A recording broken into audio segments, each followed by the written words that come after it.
So today I wanted to do my English speech on global warming and how it affects us today, and what it could potentially lead to, down the road, and how it could really, become a real danger, more than what it is now.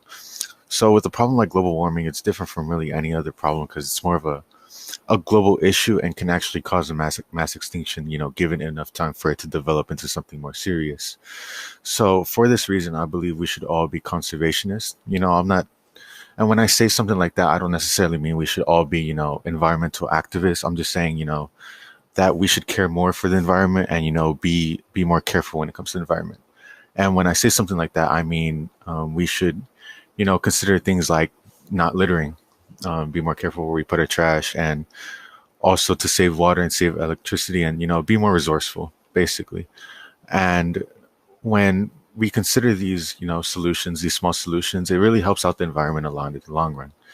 When you look at Texas, the huge snowstorms that happened and killed hundreds of people and potentially even more than that, we don't know the for sure death count, and we might not know till later on, so I mean, that's honestly really scary if that's just like really the tip of the iceberg of what we really could get in the future. And it's somewhat unrealistic to completely stop global warming, obviously, like today or in the next 2 years, 5 years, even 10 years, but we could really slow down the pace this issue is growing at, and it's really only going to get worse and worse.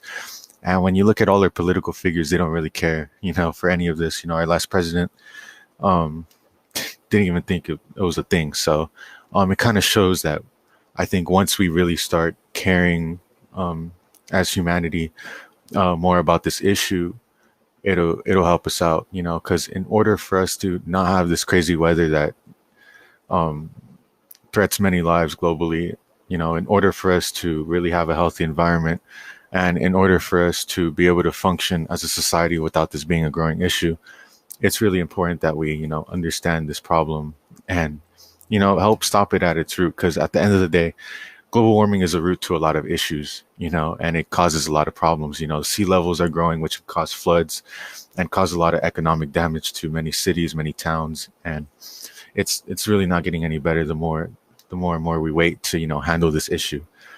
And I mean, that's all I really got to say. Thank you guys for listening.